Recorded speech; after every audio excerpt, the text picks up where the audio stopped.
I was asked to do a word study on the difference of the two Greek words that the Apostle John uses to communicate eating in John 6. For example, in John 6:53, he uses the word ἐσθίω to communicate eating, and then one verse later, in 6:54, he uses the word tρώγω to communicate feeding. People have asked, why does John switch verbs here, and does it have any theological significance?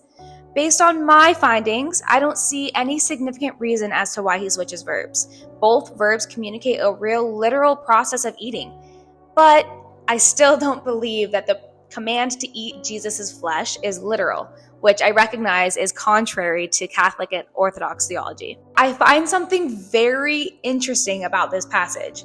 Jesus uses such graphic words to describe the process of eating his flesh and drinking his blood here. And if you look at the rest of the text, it's obvious that the Jews listening were offended by these claims. They even say, "Isn't this the son of Mary and Joseph from Nazareth?" It says that they grumbled about him because he called himself the bread from heaven. And then later in verse 60, it says that they're grumbling about it again because they took offense to the fact that he said that they must eat of his flesh.